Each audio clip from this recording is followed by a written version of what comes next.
All right, can you hear us all right? Yes. Bobby Flay, nice socks. Oh, thank you very much. Actually, I was hoping you were going to wear like this sexy Henley on stage. You're starting in already? We've been here for 20 seconds. It is only going to get tougher. All right, let's start at the beginning. All right, the beginning of what? Well, what'd you have for breakfast this morning? And be honest. Yogurt. What kind of yogurt? And you can't say Faye, or are you still endorsed by them, or no? I'm not endorsed. No, no. I actually, what's the, it's a Scandinavian yogurt. Siggy's? Yes. Siggy's, that's good. It's really good. It's really creamy. I like the texture of it. I kind of got up late this morning. I got up at 6:15. Oh, don't act like that. No. I'll tell you why. I'll tell you why. I'm an early riser, and I had to beat Bobby Flay today, and they picked me up at 7:15, and I run before I go to shoot. Otherwise, my body doesn't get through the day. So even if you're getting a 7:15 pickup, you have to exercise before that? I have to. I mean, it's not anything crazy. I run for about 30 minutes or something like that. So I kind of get my blood going. Treadmill or outside? Not today, treadmill. Yes. Yeah, it was not nice this morning. All right, so wait, back to the yogurt. Plain toppings, or flavored? What's going on? I mean, yogurt, some honey, and some berries. It was really simple. I was kind of on the go. I always have some granola that I make in my house that I just kind of sprinkle on as I can go. And I mean, it was one of those things. It's like go downstairs, like sort of just get out of bed, go and put my gym shorts on in the dark. I can't actually walk out my door without feeding my cat because I'll be attacked. So I feed Nacho, then I go downstairs and I run on the treadmill for 30 minutes. I come upstairs, I jump in the shower and basically grab some yogurt on the way out the door and I go to work. Coffee? When I you get gotta to have coffee, right? When I get to work. I've been drinking a lot of tea lately. Really? You are actually fit. This is not just a bunch of PR nonsense, people. But you know, it's like the thing about being fit to me is much more. It's folding it into your lifestyle. There are no magic bullets. Diet books, this diet, that diet. I hate the word diet because to me, diet is a short. It's a Band-Aid for something that you really should be doing constantly in your life. It's part of your lifestyle. You lose the weight and then you end up putting it back on. That's sort of. Well, that's what, I mean, not all the time, but you see that happen often. And I struggle with my weight all the time. I'm always sort of, 5 pounds this way or 5 pounds that way. And I just know that if I'm 5 pounds in the way I don't want it to be, I work on making sure that I get it off. Am I allowed to use a bad word here at the 92nd Street Y? I don't know. It's okay with you. I'm not in charge here. What? Did you, a few years ago, did you have that oh shit moment where you're like, I need to get my act together? Like, yeah. And what was that? Was it one specific thing or 100%. I remember it like it was yesterday, but it wasn't. It was about 12 years ago. I was in Barcelona. It was New Year's Eve. So you were just over 40, 40-ish? Yeah, early 40s. And I was married at the time, and we were going out to dinner in Barcelona. Which was like midnight or something? It was late. Yeah. Because if you go, well, that's another story. Yeah. Anyway, that's really funny that you said that. But they eat late in Barcelona. No. We made reservations at a club. This was at a different year in Madrid, and we got there at 1 o'clock. Bobby Flay. We got there at 1 o'clock in the morning. Okay. No, it was right before midnight. So you figure big celebration, place is gonna be packed. They weren't open yet. And like guys were showing up in their white shirts like to beat the servers, and I was like, "What's going on?" They're like, "Oh, we open in about an hour and a half. Come back later." I mean, anyway, it was a long night. So prior to that, Barcelona, getting dressed, put a suit on, put an overcoat on, give that last quick look in the mirror before you go out, and I was like, I don't like that. I don't like the way that looks, and starting tomorrow, I'm changing this. And literally, that's what happened. And I've just, from that moment forward, I've just been really conscious about how I treat my body. Really? I mean, I've had that moment somewhat where you buy that cool pair of skinny jeans, and then like at some point you try to put the skinny jeans on, you're like, ugh, and it's just like you're like. But you've always been fit. You must have great metabolism. I think I have good metabolism. I'm taller than you, Bobby. Sure. But but yeah, you definitely, as you said, you fluctuate. And there are times you're soft, and there are times where you're not active. So what did you do? Like, what did you decide? Like, what did you decide that you needed to change at that point? My lifestyle. Like I needed to listen. I have a few rules, and I always think that like you can buy books that will give you a long, drawn-out philosophy. There's diets that work for a short period of time or a long period of time, depending on how you handle them. And I think what it comes down to is that there really is no magic to this. And I think that if you follow a few simple fundamental rules, you will change your lifestyle. No question about it. But it all has to do with who you are and how you run your life. So I cook for a living. So what does that mean? That means for the most part, I'm working at some level, somewhere between 14 and 16 hours a day, whether it's at a desk, in a kitchen, on a set, somewhere, I'm working. And my nights go late, and always have. I mean, that's the way I grew up, cooking, and I still do. So what would happen would be, we would, and this was a long time ago, lots of chefs are friends in the industry. We all like hanging out with each other. And we would meet after, like at midnight, we'd go to Blue Ribbon when it first opened many moons ago, and we'd sit there and we'd order fried chicken, barbecued ribs, oxtail, short ribs, copious, tons of wine, and we do that like 5 nights a week until 3 o'clock in the morning, and then you go home and go to sleep. I promise you this, it's not a good result. You can't do that. So basically, it's a long-winded way of saying that I don't eat late at night anymore. Not all the time. Every once in a while, it just happens. Sometimes I just have to. I can't walk past J.G. Mellon's without getting a cheeseburger. I was thinking about that. Coming home. I was from work. thinking about that for after this. When you're signing books, I'll be at the bar at J.G. Mellon. Yeah. But there's also those moments where you have to appreciate when it's worth it and when it's not worth it. You're like, I'm with some great friends. I'm in Barcelona, wherever. You know what? I'm gonna eat at 11 o'clock tonight. But you have to earn that from yourself. If you don't do it all the time, you can do it every once in a while. Yeah. Absolutely. And that's the other thing, is that the word moderation gets overused, but you should utilize the word moderation, because that's how you actually have joy in life. I don't cut anything out of my diet. Ice cream is my weakness. I have tons of ice cream in my freezer. I do not eat a pint of ice cream at a sitting anymore. It doesn't happen. I take a spoonful, I eat it, and I cherish it. Sometimes I take one more, and then it's over. And the one thing that I realize is that spoonful number 13 does not taste better than spoonful number 2. What's your favorite kind of ice cream these days? Brand? Yeah, brand, or like if you're reaching for a pint tonight after some hard work on stage, what are you reaching for? Tonight, after spending an hour with you, I have a couple of favorites. I think Haagen-Dazs makes great ice cream. And to me, the world is split up in people that like vanilla and chocolate. And so I'm a vanilla-based ice cream guy, so I like vanilla-based things with things in it. Yeah. So nuts and sauces and things like that. But also there's a Midwestern company called Grater's, if you know Grater's. And they have a flavor called black raspberry chip that is ridiculous. You Instagrammed that the other day. I did Instagram it the other day. It is so good. And so whenever I'm in the Midwest, or my friends, they always say, I never know what to get you. Get me some Grater's black raspberry chip. Just send it to me. I'll take it.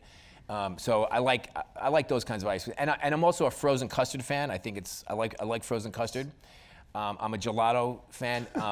To me, the best gelato in New York is in the Chelsea Market. What's it called? Is it Grom? No, not Grom. It's What's called something. Market? What? Latte del Gelato. Yes. Exactly. Oh, the one here at the end on the 10th Avenue side. They make fantastic gelato. And it's seasonal. So like they have this dark chocolate with this little red chili in it, which is fantastic. Mascarpone. I love the pistachio. When I go to Italy, it's called. You're not Bobby lactose Flay intolerant. Wait, no. When I go to Italy, I cannot walk by a gelato shop. I can't. Was it Giolitti in Rome where they flick the paddles into the gelato? That's pretty awesome. The one thing I don't understand, the one thing I don't get about gelato in Italy, especially like in Sicily, is when they put it on the brioche. Do you know that? I mean, yeah, they do a little. I mean, it's like an ice cream sandwich. I know, but I want most something literal crunchy sense. if I'm gonna have a sandwich. Okay, all right. Anyway. So moderate amounts of dessert. But what about the actual? Wait, let me finish. Oh, I thought you were finished. No. I just want to give you like the rules. The rules. handful Okay. of rules. So you're not eating late.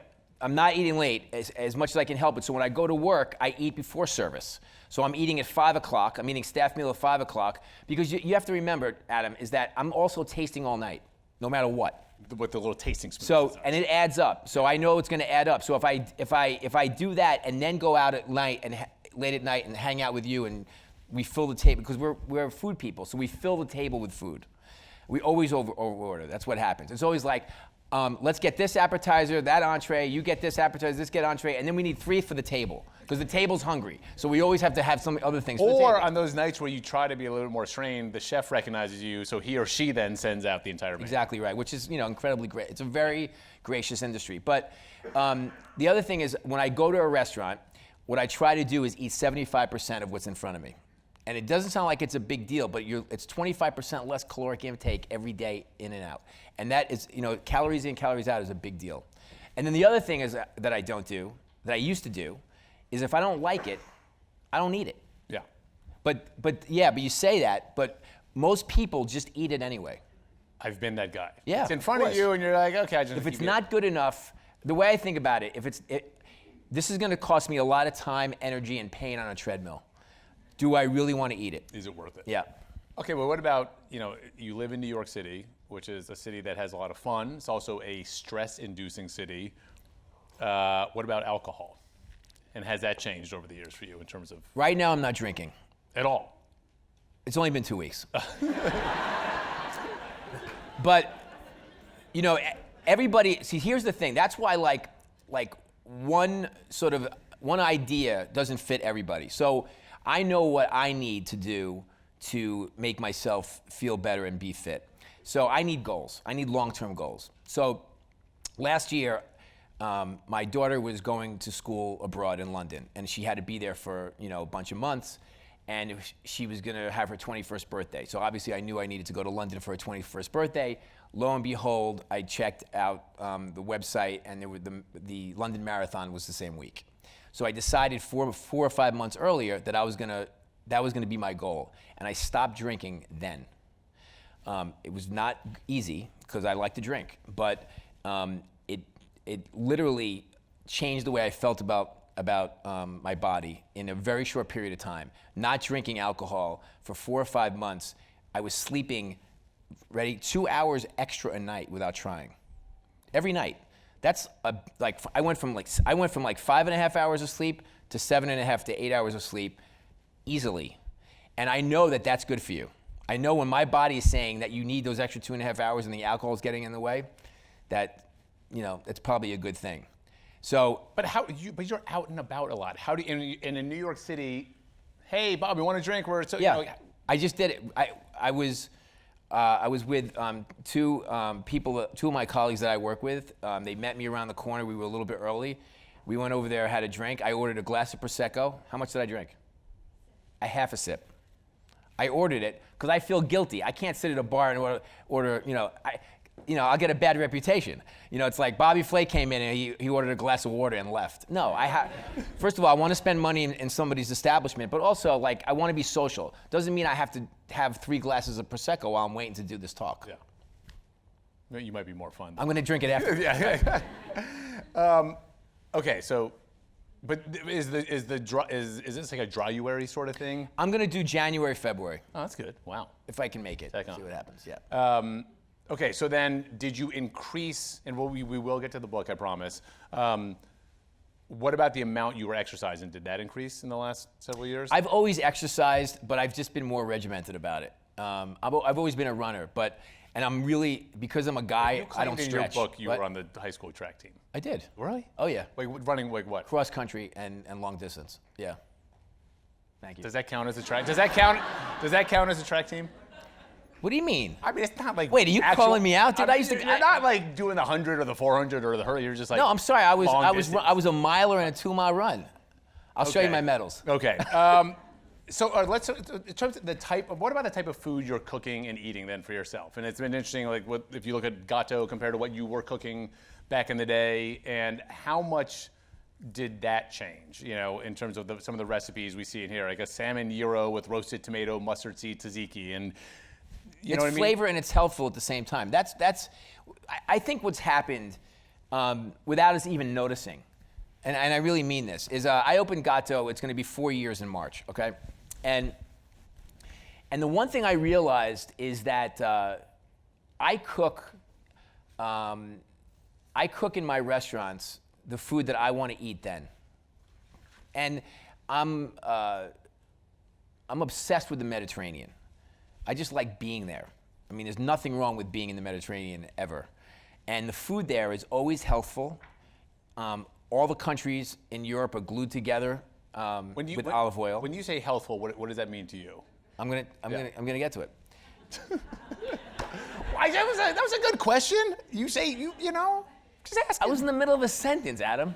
Anyway, so that's what my wife says all the time. She's like, just stop talking. Let me finish. You have to understand something. Adam has, like, if you haven't listened to it, his podcast on the Bon Appetit podcast is amazing. I've listened to, I think, almost every single one of them. But here's my problem with them. I'll be in the car listening to them, okay? And you get incredible knowledge from them, and they're very entertaining. And I'm literally looking for my phone because I forget it's not a radio show. I want to call in and dispute what they're saying about some of the foods. We had a whole thing about cranberries that went on for weeks. Cranberry sauce. Cranberry sauce. Anyway. One of us was right, one of us wasn't. Okay.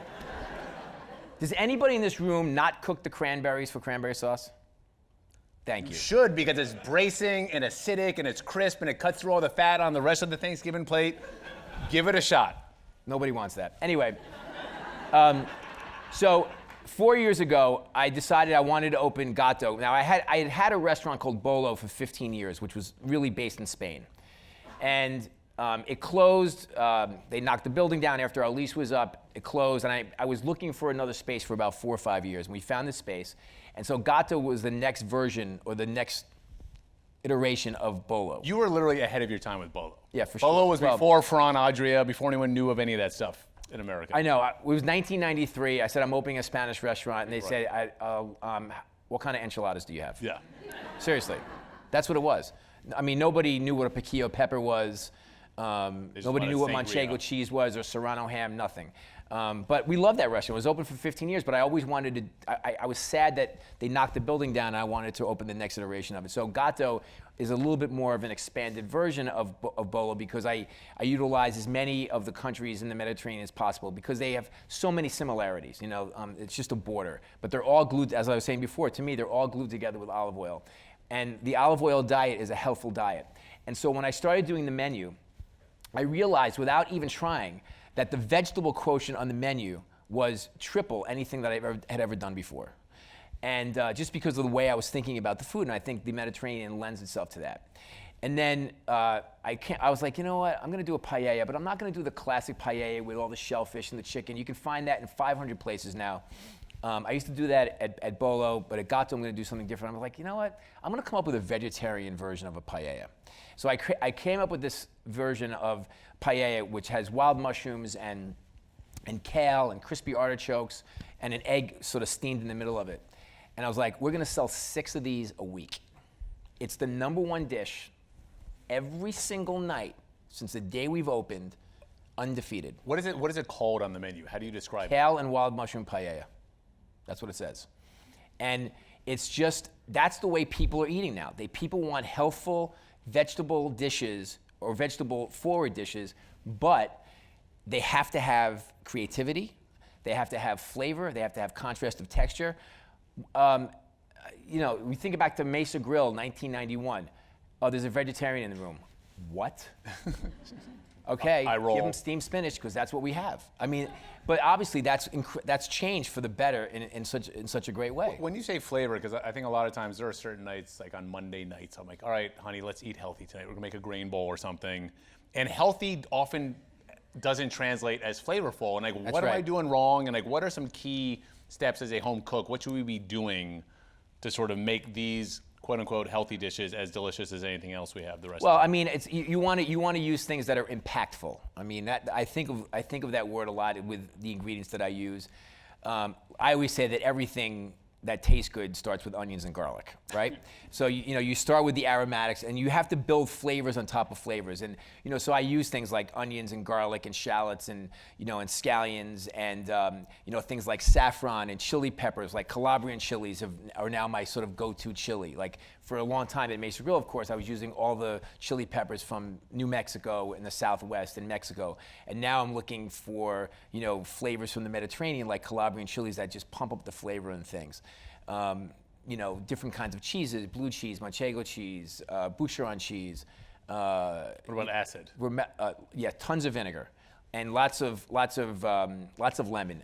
I put lemon zest on everything. I mean, honestly, it's like in the kitchen, I have like the lemon and the zester in my hand all night long, and and it's going on the halibut dish with the saffron and the tomatoes. It's going on the kale and wild mushroom paella with the crispy artichokes. I mean, it goes on everything.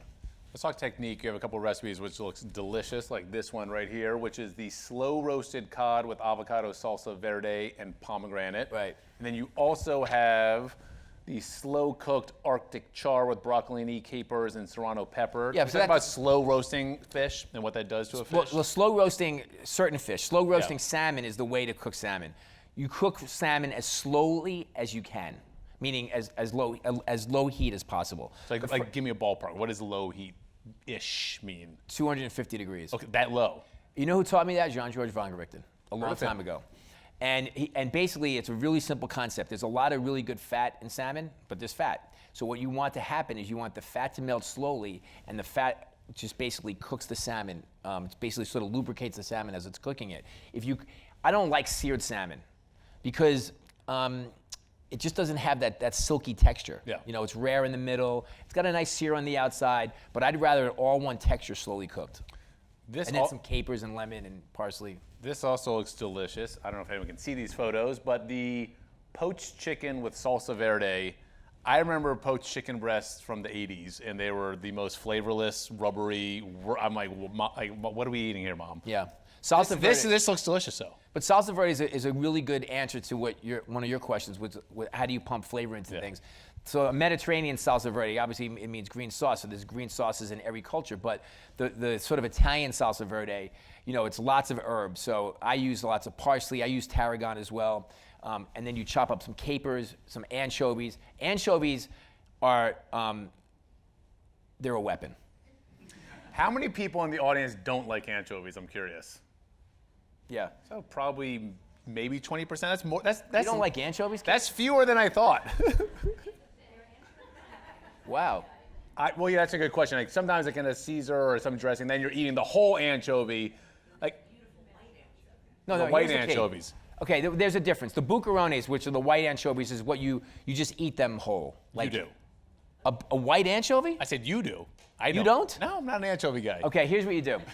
So you don't need to use the bucarones. Actually, the ones that are packed in olive oil that are brown, that are not white, you chop them up They're so ugly looking. and you put them in things and you don't tell people. No, seriously. No, all the people that hate anchovies love Caesar salad. There are anchovies in the dressing, okay?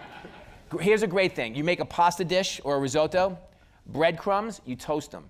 A little fresh garlic in the pan, olive oil, some chopped anchovies, parsley, you toast and you put the toasted breadcrumbs in there, let them cool, and then you sprinkle it on top of pasta or risotto or anything like that. They're gonna think you're a genius. Don't tell them the anchovies are in there. This looks delicious, which is a riff on Judy Rogers' roast chicken dish from Cafe Zuni. Yes, it is. It's Basically croutons and the chicken and the juices of the chicken that soak up the.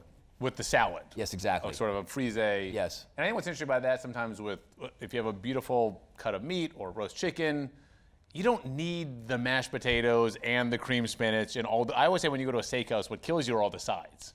You can have like that one piece of protein and then a bunch of vegetables. Yeah, but Adam, Boy, Jesus. you have to.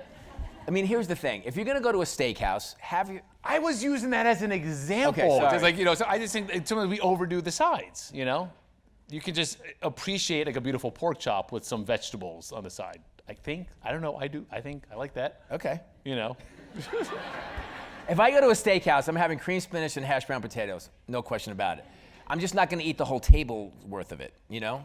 That's the thing. I find it hard once I start. That's true. That's my problem. That's true. This is what I like. All right, so you have roasted broccoli with roasted lemon and Parmesan. I see that a lot these days, sort of like roasting your lemons or doing them in the skillet with something else. What does that bring to the sort of the equation?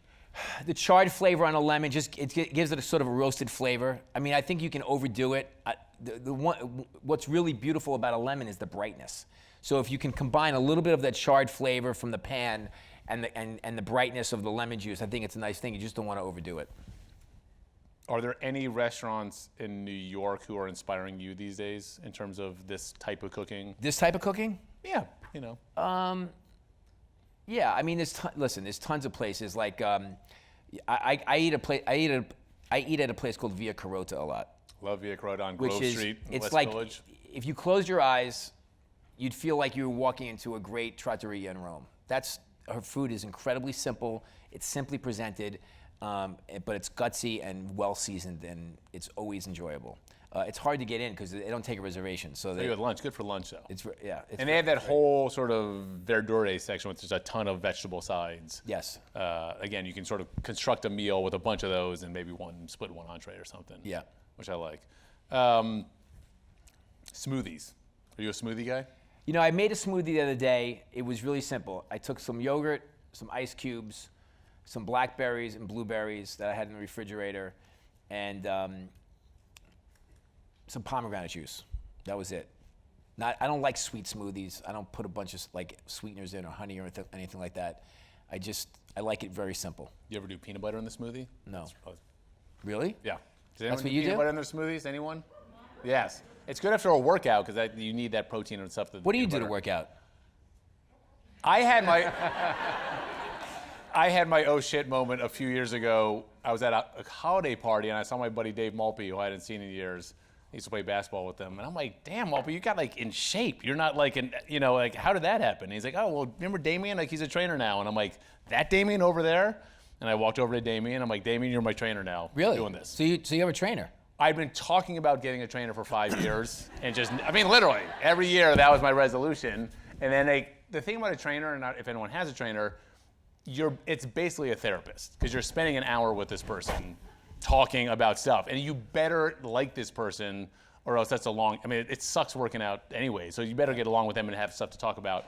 So I went and saw Damien. I was like, oh, this is fun. I don't like going to the gym. I don't like being there in the morning, but I like Damien, and you start. But it's about discipline because it makes you go if you have an appointment. It does, exactly. If you have an appointment, you will go. If you don't have an appointment, you're like, yeah, I'll do it tomorrow. I've started doing Pilates lately, just in the last couple of months, because I'm a guy, so I don't stretch. I don't stretch ever, and I'm a runner, and basically my hamstrings are like the worst.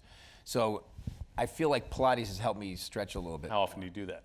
A few times a week. Yeah. Well, going to my trainer, the one thing I look forward to is this smoothie afterwards, where it's like, seriously, it's like if I just get to the finish line and it's like strawberry, bananas, peanut butter, almond milk, and it's just so, oh my God. And you feel like you've earned it and your body's hungry for it. What's in the smoothie? I'm gonna make it tomorrow morning. This one is strawberry. I want to say it's acai. Acai. On the menu, it's acai, peanut butter, banana, almond milk, and whey, like vanilla protein powder. I don't like bananas, so I swap in strawberries. Sorry. There's a lot of things I don't like. We're learning that. Yeah. Where are you on the whole gluten-free thing? Where am I? I don't know. What's your opinion? You do not lack for opinions. What's your, do you have a pro? It's my business. I mean, just like the vegetarian thing many moons ago, gluten-free, you started hearing, I'm gluten-free. What do you have that's gluten-free on your menu? And at first it was like, wow, it would happen every 3 months. Now, literally, it happens every 5 minutes. I mean, do you signify it on the menu at Gato? No, the servers know. The servers know. Yeah. Yeah, absolutely. It's very, very important that you have gluten-free options that are gluten-free as opposed to substituting things that can be gluten-free. I think there's a difference. Obviously, if I order corn tortillas, they're naturally gluten-free. Potatoes are naturally gluten-free. Rice noodles are naturally gluten-free. That's different than making a gluten-free pizza crust where you're Yeah. coming up with something that. Exactly. But I think, but the Mediterranean diet really lends itself to being gluten-free for sure. Yeah. You know, because of all the vegetables involved. All right. You run out of questions? No, I've got a lot of questions. I know we have some audience questions coming. Okay. How do you make a good veggie burger? Okay. I can't believe you actually asked me this question. So I have, as part of my my healthy lifestyle, I also have 18 Bobby's Burger Palaces, and I'm also on the cheeseburger diet. And you got a couple of steak places, and yeah. And so I am never making a veggie burger. I mean, I was literally against it for a long time. And my customers really started asking me about it. And I would go in and talk to my staff at all the, we call it BBPs, at all the BBPs. And I'd sit down and I'd say, okay, I want you guys to tell me what are the two things that the customers ask for most that we don't have? And universally, in every single location, they said these two things. Ranch dressing, there's no lie, and a veggie burger. I said, well, I'm gonna give you the recipe for ranch dressing in about 18 seconds, because that's all it takes. So we put it on the menu immediately. Gotta give the people what they want. And then I was like, the veggie burgers, it might be a while. And literally, like 2 weeks later, I was on Beat Bobby Flay. And you know what happened? Some guy comes on, he's like, and my signature dish is a veggie burger. You're like, ugh. I said, okay, this is it. And so I created a veggie burger basically on the spot. Chickpeas, wild mushrooms that are cooked in barbecue sauce, red quinoa. What do you mean wild mushrooms cooked in barbecue sauce? What I've never cooked mushrooms in barbecue. You're like sauteing them and then adding some barbecue sauce? So I saute the mushrooms, Uh-huh. and then I add barbecue sauce. Okay, you're not like poaching them in barbecue sauce. You said they were cooked in the barbecue sauce. Okay, Adam. I mean, seriously. I don't know. I'm an editor. This is like I'm Andy an editor. I feel like we're like Andy Cohen and Anderson Cooper. You gotta, it's like, we're gonna go on the road together. We're not drunk. Finally, another All job. right, so chickpeas, barbecued mushrooms, and what else? So the barbecue mushrooms is because you want that smoky flavor, and the mushrooms are going to give it that sort of meaty, earthy texture, which helps people think of it as a burger. So chickpeas, crushed chickpeas, mushrooms with barbecue sauce, cooked with barbecue sauce, and then red quinoa. That's basically what makes up the entire thing. Do you need something to bind it, or what does it naturally stick together? It sticks together. It sticks Yeah, together. because the crushed chickpeas have a good amount of starch in it. And then, all right, so you make this patty. What is the best way to then cook the patty itself? You can cook it a couple of different ways. You can fry it in some oil until it gets nice and crusty, Like that. Sounds or good. you can cook it in like a cast iron pan. Yeah. But you want to cook it on a flat top at some point. Flat top, yeah. You're not gonna put it on a grill. No, not on a grill. And then we top it with like kale and some like a tomato and some lettuce, and then it went on the menu. And Did you come up with a special name for it, or just? yeah, it's called Bobby's Veggie Burger. Wow. Did you use a focus group for that? We hired a branding company. Yeah. And it sells really well, and people really like it. And it just goes to show you, you have to have an open mind. Yeah. No, I mean, listen. If you like falafel, there's no reason you shouldn't like a good veggie burger.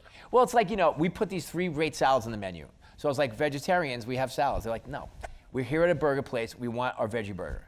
And the problem is, it's not you don't just lose the customers who want a veggie burger and can't get one, but you lose their 3 friends who are going to go too. Yeah. So you have to really take that in consideration. Because they want their burger and fries too. They just want a different burger and exactly fries. right. Yeah, they're like, I'm not being healthy today. Yeah. I'm just a vegetarian. Yeah. We have some questions from the audience. Terrific. Bobby, you said anchovies are a weapon. What about the salt content? Of the anchovies? Yeah, apparently the anchovies have a lot of salt in there. Yep. So don't add any extra salt. I mean, when you see chefs or professional cooks season food, people are always appalled by the amount of salt and pepper that they use. But that's how we make things taste good, because it needs a lot of seasoning. Can I complain about one thing? Oh God. I've been going to restaurants in New York for a long time. A lot of these like French bistro-y sort of places, the amount of salt they put on the French fries is just appalling. It burns your lip. Like, why do the guys have to put that much salt on the fries? Do you eat the fries at Balthazar? I do, but now I order them without the salt and I add the salt myself at the table. Been at a tavern also. They oversalt. I love those Same restaurants. French fry. Yeah, I know, but they put too much salt on them. No, they don't. Next time you go, you'll learn. Dip it in the mayonnaise, and it kills the I salt do that, content. yes. Yeah. What is the one pot, pan, or utensil you can't live without? Pot or pan? Oh, a cast iron pan. Yeah. No question about it. I love a cast iron pan. It holds the heat very evenly. It gives a really great crust to the food. I love baking cornbread in cast iron pans. You heat the pan up. You have the batter ready. You heat the pan up in the oven, very, very hot. You hit it with some, vegetable shortening or whatever you're cooking it with, and then you take it out of the oven and you pour the batter into the cast iron pan, put it into the oven, and you get this great crust around the outside of the cornbread. And then you put a whole bunch of honey butter on it when it comes out. It's amazing. If you want to get your hands on a cast iron pan, do you try to buy a used one? Can you buy a new one? No, they're not expensive. The great thing about cast iron pans, I mean, there's a handful of like really reputable, well-known companies like Lodge. Yeah. And they're pre-seasoned now. I mean, and they don't cost a lot of money, and they last for generations if you take care of them. Bobby, baked, broiled, or sautéed, to be fit, does it matter?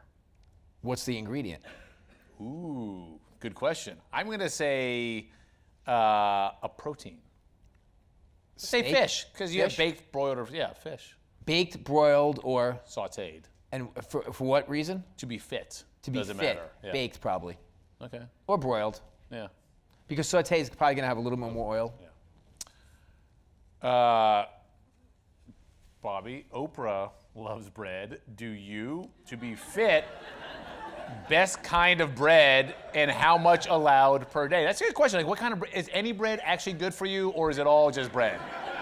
That was a good question. I like that question. Like, does the whole wheat stuff, is it really Who asked better? that question? No, Oprah didn't ask the question. Oprah loves bread. Who asked the question? Now, Oprah's in the back, actually. She just walked in. Whoever asked that question watched Saturday Night Live on Saturday, right? Yeah, because they had something about Oprah liking bread on Saturday Night Live. Okay. But my the Weight Watchers thing. It's a good question. Like, is bread basically bread, or is like, the whole wheat is much better for you than the white?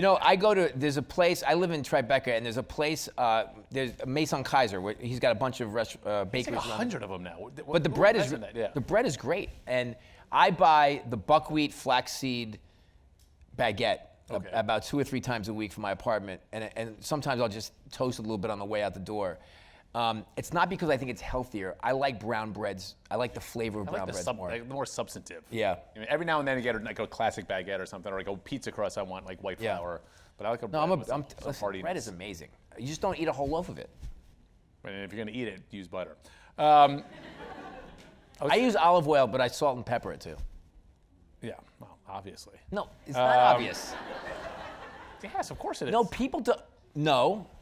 A lot of people don't know to salt and pepper their toast. With olive oil. No, wait, you're saying salt and pepper with butter? So or olive oil? I take my toaster out, I cut it. All right, you have a toaster, good for you. Thanks, I have a toaster. Toaster, and then I toast the bread, and I put olive oil when it comes out, and a little salt and pepper. A lot of people don't know to do that. I think you need the salt, you don't need the pepper.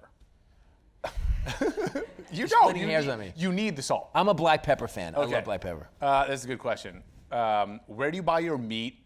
How do we know good quality meat? There's a lot of questions. Do you use organic?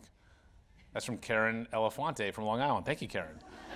I'm gonna amend that. Where do you buy your meat? And are you a grass-fed or grain-fed, or how much thought do you put into that? I like grain. I just like the flavor of grain-fed. I mean, it's what I've grown up on. The marbling is always better. If you're gonna buy a $60 ribeye. Yes, I want a grain-fed. But there's a where I've been going lately for my own personal use. You have to remember, I can also steal anything I want from the restaurant, which is a lot easier than going to the store and cheaper. But somehow it's cheaper. It really probably, I'm still paying for it somehow. But Chelsea Market, I have to say, has done an amazing job at procuring vendors. Dixon's Market, Yep. Dixon's Farm Stand. they have really fantastic poultry and meats, I have to say. Mostly grass-fed. Now they have the downstairs one also. Yes, they have two of them. I don't Yeah. know. I think the upstairs one has more prepared stuff, and Yeah. the downstairs one. But also, I also buy my fish in that marketplace too. The lobster place great. is spectacular. That's an amazing. They do an amazing job. The one downside of Chelsea Market, and I go there a lot, I live by, it's just so damn crowded on the weekend. You complain about everything. I'm a New Yorker, so what we do? There's people. Do you take the subway? Yes, I take the subway. Well, then it's the same thing. It was annoying this morning. I was like, dropped my kid off at school uptown, I had to go down to World Trade Center. I was just like, oh, God. He has to go to the World Trade Center, has the best view in all of New York it's City. not the as worst he view. looks out his window. Yeah. All right, we're getting a little personal here. Do you have any qualms or regrets about becoming a quote-unquote celebrity chef with a lot of restaurants compared to versus staying small and unknown and focusing just on food? Well, it's a good question. I can tell you this. I can answer the last part first, which is I'm completely focused on food always. My whole life revolves around food, whether it's my restaurants, my cooking shows, my cookbooks. Food is my life. I mean, it literally saved my life at some point, but it's really the most important thing to me. I don't really have that many restaurants when you think about it. Yes, I have a bunch of burger places. That's a different kind of business. As of today, actually, we closed Bar American today after 14 years. And That always comes down to a lease thing. yeah, right? it's all about real estate. And then do you want to re-up for you're paying twice or three times the amount of rent than you were, right? Yes, and I was there last night for the last night basically, and it was very bittersweet and sad, but at the same time, it was celebratory as well. Like we had served so many meals there for the last decade and a half, and we had so many of our customers and our former employees come back sort of for the last breath, and it was really very sweet, and everybody was so incredibly nice. And so I have one restaurant in New York, which makes it really simple for me to concentrate on one thing, which is Gelato. Well, a couple of follow-up questions on the same subject. Like, when you have more restaurants, how do you maintain the quality, the integrity of them? Because I know if things aren't good and you go in there and see it's not good, that really bothers you personally. But you can't always be there. And so, yeah, as a manager, as a sort of owner of these places, how do you what can you do to ensure that they're run the way you want them to be run? I build my infrastructure very slowly, but very sort of diligently. And I've had the same sort of core group of people around me for a really long time. You know, in my office, I have 3 women. One has worked for me for 8 or 9 years. One has worked for me for 16 years. The other one has worked for me for 22 years. My culinary director is also, just happens to be a woman named Renee Forsberg. She's worked for me for 16 years as well. I mean, these people prop me up every single day and make sure that I'm doing the right thing. And it's good to have people that support you, but it's also really important to have people who are going to be honest with you about what needs to be taken care of. What have you done to engender their loyalty? As a boss, I know how much people come and go and get job offers and more money here and this and that. Well, I mean, look, obviously they have to be paid well. Yes. I mean, there is that, of course. But I think beyond that, I think that you have to obviously treat them well, create opportunities for them, keep their jobs interesting, help them evolve in their careers and their professions. And the one thing that you also have to hire the right people. The people I just talked about are incredibly creative, they're driven, they're strong, and they want to do more. And so when I leave them out of something, meaning if I don't tell them about some new project that I'm even considering, I mean, I hear about it immediately because they want to be part of it. And so, and they feel like it's a place that has, for the last, I've been doing this now for 35 years. And so they feel like that they've been shown that being part of this organization, there are possibilities that they may not get elsewhere. And it's my job to make sure that continues. Yeah. All right, so guys, Bobby Flay Fit available now. Where's the signing going to be? Anyone know? I don't work here. Anyone know where Bobby's signing books? Sue? Next door. Oh, I got someone's. Here we go. Coming stage right. Walking out. Say what? Next door. Wherever next door means, Bobby will be next door. What I love about this book is it's that sort of book that you flip through and you go, that looks delicious, and that looks like I could make that, you know? Oh, that's really and feel important. good about myself also. That's really important. I mean, I think that this is our 14th book, and you know, it's the recipes I think get easier and easier each book because that's what people want. Yeah, but we've all seen those chef books where you're like, that's beautiful, I'm never gonna make that. Yeah. You know? Well, I mean, but those can be part of your coffee table. Yeah, collection, exactly. Which is totally fine. I mean, there are reasons to buy books for different reasons. Yeah. So anyways, all right, so guys, next door, Bobby Flay, thank you all for coming. Thanks, everybody. Thank you, Bob. Good job. Don't forget.